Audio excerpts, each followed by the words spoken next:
ఇప్పుడు తులారాశి గురించి తెలుసుకుందాం. ఈ రాశి వారికి ఆర్థికంగా కలిసి వచ్చేటటువంటి అవకాశాలు ఎక్కువగా ఉన్నాయి. గృహంలో శుభకార్యాలు జరిగేటటువంటి అవకాశాలు, స్థిరాస్తులు కొనుగోలు చేసేటటువంటి అవకాశం ఎక్కువగా ఉంది. అదేవిధంగా వివాహం కోసం ఎదురు చూస్తునేటటువంటి వారు శుభవార్తలు వినటమనేటటువంటివి జరుగుతాయి. అయితే ఉన్నంతలో సుఖవంతమైన జీవితం, అదేవిధంగా టెన్షన్లు చికాకులు ఉన్నప్పటికీ వారం ద్వితీయార్థం నుంచి కలిసి రావటం అనేటటువంటివి జరుగుతాయి.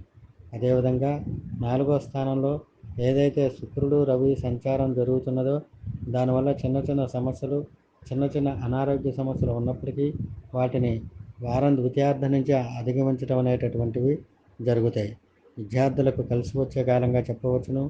వారికి ఉన్నటువంటి ప్రణాళికలు తగ్గట్టుగా అభివృద్ధి బాటలకు పయనించడం, విదేశాలు వెళ్ళాలనేటటువంటి వారి శుభవార్తలు ఉండటం అనేవి జరుగుతాయి. అదేవిధంగా వ్యాపారస్తులకు అధిక లాభాలు గడించేటటువంటి అవకాశాలు ఎక్కువగా ఉన్నాయి. అదేవిధంగా ఉద్యోగస్తులకు కూడా ఇంక్రిమెంట్ల రూపంలో కానీ, ప్రమోషన్ రూపంలో కానీ లబ్ధి చేకూరేటటువంటి అవకాశాలు ఎక్కువగా గోచరిస్తున్నాయి. షేర్ మార్కెట్లో పెట్టుబడులు పెట్టేటటువంటి వారికి వారం ద్వితీయార్థం నుంచి కలిసి రావటం అనేటటువంటివి జరుగుతాయి. సినీ రంగంలో ఉండేటటువంటి వారు ప్రతి విషయంలో ఆలోచించి నిర్ణయాలు తీసుకోవాల్సి ఉంటుంది. న్యాయపరమైనటువంటి చికాకులు ఎవరైతే ఎదుర్కొంటున్నారో వారికి వారం ద్వితీయార్థం నుంచి కలిసి రావటం అనేది జరుగుతుంది. ప్రతి విషయంలో తొందరపాటు అనేటటువంటిది పనికిరాదు. ఆలోచించి నిర్ణయాలు తీసుకోండి.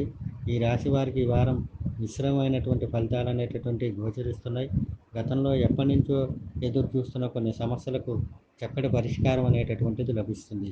ఈ రాశికి సంబంధించినటువంటి వారు శుక్రవారం రోజు వెంకటేశ్వర స్వామిలో స్వామివారికి అమ్మవారికి అష్టోత్తర పూజ చేయించడం, 9 ప్రదక్షిణాలు చేయటం, అదేవిధంగా ప్రతినిత్యం శ్రీ వెంకటేశ్వర స్వామి వారి అష్టోత్తరము, గోవిందనామాలు పఠన చేయాలి.